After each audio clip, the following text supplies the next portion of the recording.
po sasagot. Maraming salamat and God bless us all. Thank you po. Nag-file na si Atty. Manscapia. Patay tayo dyan. Sige, sige. Okay, sige na ha. 5 minutes, 10 minutes ha. Okay. Okay, go. Okay, ang pinail po namin ay isang criminal case po dahil sa paglabag ng Section 8A, RA 9160 na naamendihan ng RA 11521. Ang sinasabi po sa batas ay bawal po na isiwalat ng AMLAC kahit anong informasyon na nalakap nila sa mga bangko. So yun po yung sinasandigan namin, yung Section 8A po ng RA 9160. Sir, sa yan. mga members, they have the power daw ang Congress at subpoena power. Teka lang. So, Ayan. kung babasahin po natin yung batas na yon, na-amendahan siya noong 2021, Ayan. RA 11521. Inamendahan ng RA 9160. So, 2021 po, yung batas na yan, pinatupad po ng Kongreso, di ba? So, ang batas, bago maging batas, pinag-uusapan, di ba, sa House, sa Senado. So, kung meron silang gustong exception doon sa batas na yon, dapat nilagay nila. Ang Section 8A po ay malinaw. Nasabi ron, the AMLAC and its secretariat shall not in any way disclose any information in any manner. So, anong ibig sabihin ng in any manner? Sa kahit na anong pamaraan, hindi pwedeng maglabas ng informasyon ang AMLAC. So, kung gusto nilang may exception doon, dapat Kongreso mismo nagsabi na except number A, except number 2. Wala eh. Basahin po natin Section 8A at ang buong AMLA na batas, wala pong exception. Attorney, bakit kasama sa mga sinampahan ng reklamo yung mga kongresista mula sa Liberal at Bayan? Hindi naman dahil sa liberal or bayan sila. Dahil kung makikita po natin ang nangyari sa Kongreso, sa House Committee on Justice, sila po yung nag-udyok na ilabas. Di ba? Sila yung nag-motion, sila yung nag-second motion, at pinirmahan yung sabpina. Na dahil dun sa pinirmahan nilang sabpina, nilabas naman ng AMLAC. So, yun po yung kaso namin. Kung sino man po ang lahat nung may kinalaman sa paglalabas ng mga informasyon daw tungkol daw sa mga transaction na ito, ay dapat managot. Yun na naman ang sinasabi ng aming kliyente si Atty. Carpio. Kung ano sinasabi sa batas, dapat sundin natin. Kung nilabag mo, ano gagawin mo pag nilabag? Di ba? Kaso ng kaso. Ito na po yun. Tera. Ano po yun? Do you maintain na wala pong wrongdoing doon sa 6.7 billion daw na account po ni Mr. Manasseh? Ay, ang kaso namin na sinampa rito, hindi po ang issue ron yung totoo o hindi. Diba? Ang sinampa namin kaso ay, tama ba na ginawa ng AMLAC na magpalabas daw ng mga transaction reports? Diba? Ngayon, kung sinasabing totoo o hindi po dito sa fiscal na dapat nasagutin yon. Siguro baka dapat sa impeachment court. Diba? Hindi naman po parte ng impeachment si Atty. Carpio. Pinipilit po siya na madawit sa impeachment na pribadong individual. Diba? Hindi naman porket may akusasyon ka o meron kang hinanaing sa isang tao, pwede ka nang gumawa ng labag sa batas. Pwede ka nang gumawa ng illegal. Diba? Para saan pa mga batas natin na pinasa ng Kongreso mismo kung hindi natin tutuparin, kung hindi natin susundin. Diba? Di ba parang awkward, di ba? Mambabatas ka, pero hindi mo sinusunod ang batas. Pero may contribution ba sir dun sa billions of pesos na nalaman ng bank account? Ang problema kasi, hindi naman kami binigyan ng kopya nung sinasabi ng AMLAC. Kayo ba binigyan? Nakita nyo ba yung mga galing sa bangko na reports? Diba? Kasi kung kami magkokomento, dapat makita namin kung ano ba yung sinasabi ng bangko. Hindi yung sinasabi lang ng AMLAC. Diba? Kasi parang sinasabi nito ganito. Parang mahirap yata mag-comment sa isang bagay na hindi mo naman ikaw mismo nakita. Diba? Pero pag nakita namin yan, sa tamang panahon, tamang paraan, aming sasagutin. Sir, walang consent. Walang consent. Walang consent. In fact, sumulat pa nga kami sa AMLAC April 16 bago maglabas ng sabpina na sinasabi namin, AMLAC, bawal yan ang sinasabing magpalabas ka ng impormasyon. So nagparating kami sa AMLAC na binabalaan sila. Pero ganun pa rin, walang nangyari. Sir, reaction lang, sabi ni Senator Laila De Lima, hindi daw covered ng prohibitions ng bank secrecy law ang impeachment. Kasi ang bank secrecy law, di ba, RA 1405. 1955 pa yan na batas. 1955. May exceptions nga doon, sinasabi niya, di ba? Pero itong sinasabi naming batas na kanilang Bago. nilabag, 2021 na batas. Amen. Hindi. Bagong batas to ng AMLA. Etong batas na to, ang nag-create sa AMLA. So, dahil nga meron silang maraming kapangyarihan, minabuti ng Kongreso na bigyan din ng limitasyon. Bago yun 1950s pa yung sinasite nila na impeachment daw. Diba? Kasi Na- sabi na- nga sa Spider-Man, diba? With great powers comes great responsibility. Diba? So, kung meron kang ganung power, meron din mga limitasyon ng Kongreso. At ang limitasyon na yon, ang AMLA, hindi sila pwedeng basta-basta lang magpalabas ng mga impormasyon.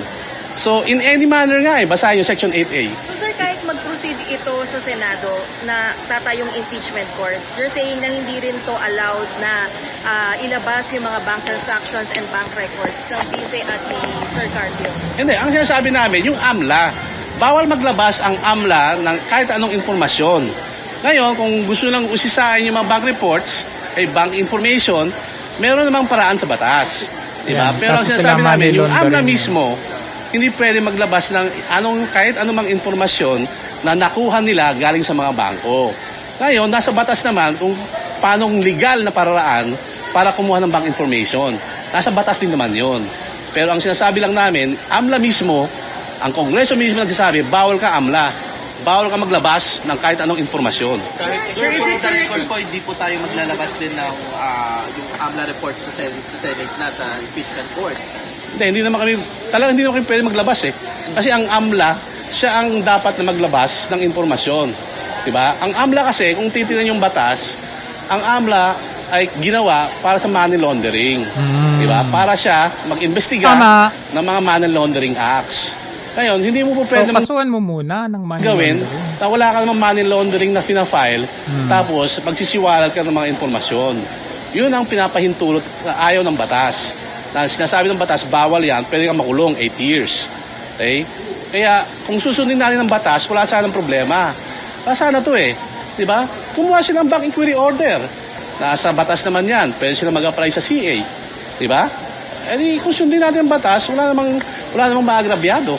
Sir, Yun ang is si- it, sorry po. Sir, is it correct to say na you neither admit nor deny the financial disclosures dun sa na inilabas ng AMLA during the Kaya una-una, sinasabi ko nga, paano namin madi-deny or ma-admit yung mga sinasabing transaction kung hindi naman kami binigyan ng kopya nung AMLAC, ang summary ng AMLAC. Pero in my, sa pag-uusap namin ni Atty. Carpio, he vehemently denies having 6 billion ba yun o 3 billion? He vehemently denies that. Pero to answer those charges in the House impeachment hearing, Ayokong pangunahan ng mga abogado ni VP Sara, no? Kasi meron siyang sariling siya na pilit na sinasama sa impeachment, hindi kami po parte ng impeachment proceeding. Diba? Hindi namin kailangan na sagutin ang mga sinasabi nila Attorney De Lima, sila Congressman Luistro, di ba? Kasi hindi naman kami parte ng impeachment proceeding Kaya kami nagtataka, bakit pilit na sinasama kami sa impeachment proceeding, di ba? 2006 hanggang 2025. Di ba? Yun ang covered ng subpoena. Kakatawa. Di ba? Hindi naman siya politiko, si Atty. Carpio. Di ba? So kayo kung nasa lugar niya, kayo na simpleng tao lang, di ba? Bigla na lang lumabas ang kaluluwa nyo, di ba? Since birth. Kaluluwa. Hindi ba kayo aalma? Kasi may batas naman na bawal. Pero sir, yung allegation na tumanggap ang pamilya ni Carpio, does he have a knowledge kung may mga ganong pagpasok ng pera, ng deposits? Unang-una, sinasabi ko nga, I think Atty. Carpio will not be in a position to answer. Una, sinasabi, transaction yon ni VP Sara, allegedly. Diba? So I think the lawyers of VP Sara can adequately answer that. And I think they have, no? They have denied it through Atty. Michael Powa. I think na-monitor nyo naman yon yung mga statements ni Atty. Mike Powa at yung mga abogado nila kay Fortune Narbasa. Sir, Pero ano sir, yun, si lastly, VP Sara lang ang may hawak ng bank accounts na yun. Walang Masabi nga kasi, una-una sabi ko nga, maraming mga accounts, iba-iba naman ang accounts, di ba? Lahat naman siguro tayo, iba-ibang accounts, hindi lang isa. So, hanggat sinasabi ng AMLAC na mabigyan kami ng kopya kung saan nanggaling ang mga sinasabi nilang mga summary of transactions, di ba? mahirap mag-speculate, di ba? Hindi pwede action na sinasabi nila. Sir, let's... I think that should be properly addressed by the lawyers of VP Sara, no? records of Attorney Carpio and questioning that move, I mean yung pag-submit Yung sa ng records. BIR? Yes po. Oo. Sa Action na sinampa namin sa RTC para pigilin, no, yung paglabas ng mga annual tax returns na yon, no.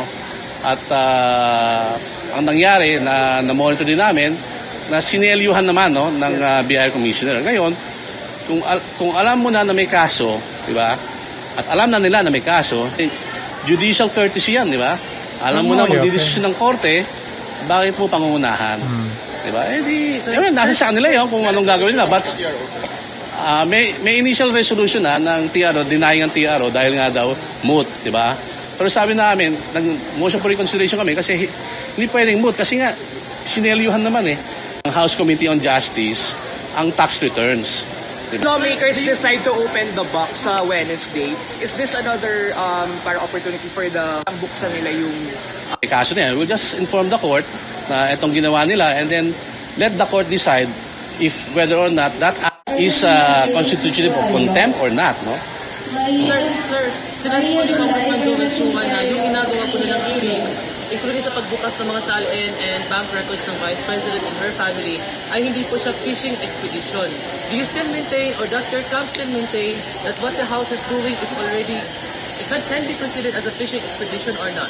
Well, I don't want to comment on the side of VP Sara as the subject of the impeachment. But as for Attorney Mans, siyempre sa amin fishing expedition, di ba? Di ba ang posisyon lang naman ng impeachable officer as Vice President 2022 to 2025, di ba? Pero kung makikita niyo yung tax returns na gusto lang buksan 2006, di ba? Tapos itong gusto lang bank reports 2006 din. So 2006 to 2021, hindi ba fishing expedition 'yon na hindi naman unang-una, hindi naman covered ng term ni VP Sara. Pangalawa, si Attorney Carpio, hindi naman siya politiko. Bakit kailangan mo pang usisahin ng tax returns niya at saka kanyang mga bank transactions, di ba? It's a fishing expedition precisely because of the all-encompassing and malawak na gusto lang impormasyon, di ba? Kung sabi nga nila sa fishing is form and substance na yung complaint, bakit ka pa kailangan kumuha ng ebidensya, di ba? Sabi na okay na yung complaint. Tama na sa form, tama sa substance. May ground pa. Diba? So bakit meron pa tayong ganito na mga nangyayari na sinasabi na pa yung mga tax returns, sinasabi na pa yung mga bank transactions prior to 2022. From 2006 to 2022. So a period of around 16 years. Diba? Hindi ba phishing yon? It is. Ayun, sumagot. Diba? Yan. Appear in the impeachment court. Kasi unang-una, hindi naman subject sa impeachment si Attorney Carpio. Abogado ni Attorney Carpio at abogado ni VP Sara ay magkaiba naman. So, Okay, so yan, abangan natin. Sana si Sammy Uy magkaso rin kay Trillanes para magtanda yung mga to, hindi sila basta-basta nagbibitiw ng mga salita na hindi naman proven na katotohanan, di ba? So yan, good job ito.